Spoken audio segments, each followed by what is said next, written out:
സ്തുതിക്കട്ടെ. അൽഹംദുലില്ലാ. സ്നേഹം ചോർന്നുകൊള്ളുന്ന ഈ കാലത്ത് മുത്തുനബി സല്ലല്ലാഹു അലൈഹി വസല്ലമയ്ക്ക് മുന്നിട്ട് കടക്കേണ്ടതുണ്ട്.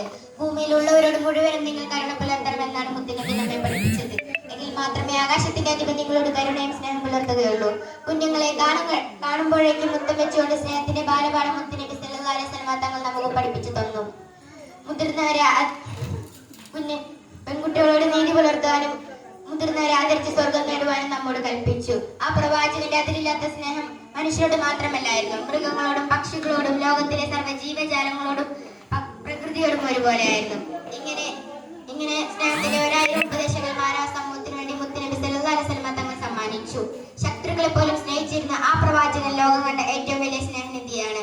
ആളുകളെ ഇസ്ലാമിലേക്ക് ക്ഷണിച്ചതിന്റെ പേരിൽ നാടുകടത്തുകയും കല്ലേറൽക്കുകയും അന്നവും പാനവും നൽകാതിരിക്കുകയും ഒട്ടത്തിന്റെ കൊടൽമാല വരെ കഴുത്തിൽ ചാർത്തുകയും ചെയ്തു.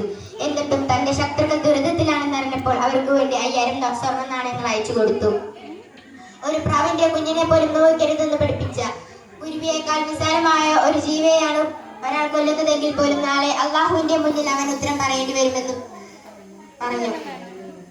സഹോദരങ്ങളെ, സ്നേഹം കൊണ്ട് ലോകം കീഴടക്കാൻ സാധിച്ച ഒരു ലോക നേതാവ് ഉണ്ടെങ്കിൽ അത് അന്ത്യപ്രവാചകൻ അഷ്റഫുൽ ഖൽഖ് ത്വാഹാ റസൂലുള്ളാഹി സ്വല്ലല്ലാഹു അലൈഹി വസല്ലം മാത്രമാണ്.